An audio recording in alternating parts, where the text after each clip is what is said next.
This agency is the executive agent for all treaties and agreements this nation has that has a verification regime. The reason you have arms control treaties, first of all, there has to be something in it for each government that signs up to the treaty.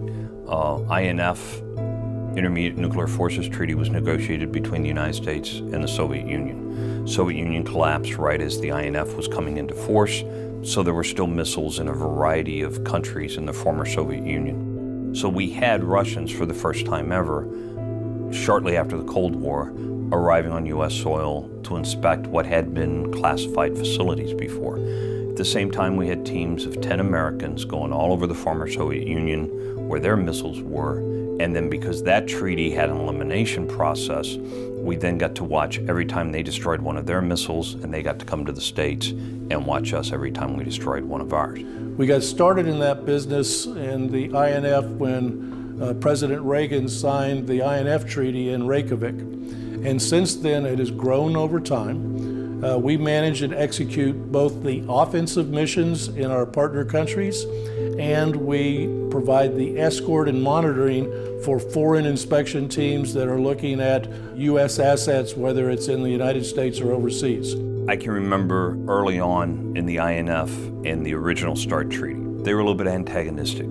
They were a little bit, we don't trust you, you don't trust us. But at the same time, they were all soldiers, sailors, airmen, as were we. The START treaty itself was well over 1,000 pages. The new START treaty is considerably shorter, but there's some differences of opinion on exactly how things should be conducted. We've got a treaty that's this thick, that was negotiated by a bunch of lawyers and a bunch of diplomats sitting around a table in Geneva over the course of 5 or 6 months.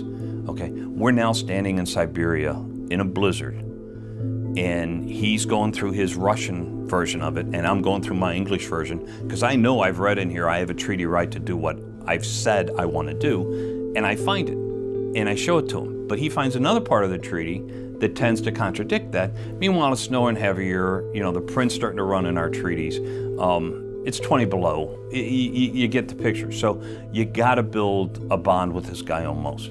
A lot of times it was like, let's hold off on that argument, let's take a break, let's go to lunch, and we can discuss it where actually there might be some heat or something.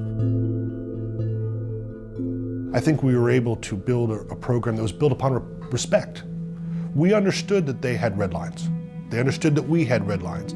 And we found a way to work together to eliminate these weapons that we both committed to eliminate under various arms control treaties. We were working in Russia, Belarus, Kazakhstan, Ukraine in reducing their SSBNs, their heavy bombers, their ICBMs, and their infrastructure that supported those.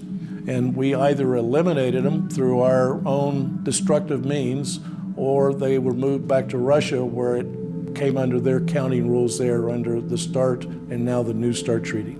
Over 8,000 strategic nuclear weapons are no longer pointed at us through the efforts of this agency and our partners around the world.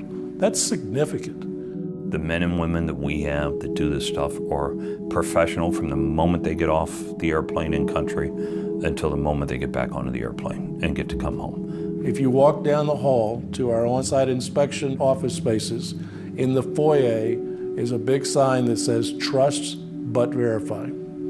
That is the mantra for their organization. There was an Army Russian fellow named Nick Nicholson who was shot and killed by Soviet guards in what was then East Germany in the mid-'80s. And a couple of different buildings on different Army bases named after Nick.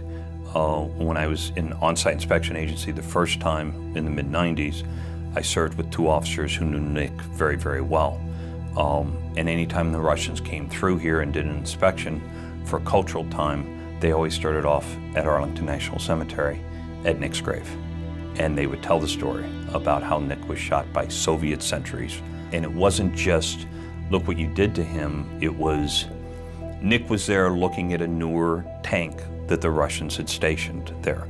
And he was part of a mission that was allowed to travel around East Germany, but he probably shouldn't have been where he was when he got shot. Now, in a kindler, gentler time, we have treaty verification and arms control agreements that allow us to go in and look at a newer type of tank and see what it is that Nick was trying to do without any danger to ourselves. And there's the reciprocity that they get to come and look at our stuff too.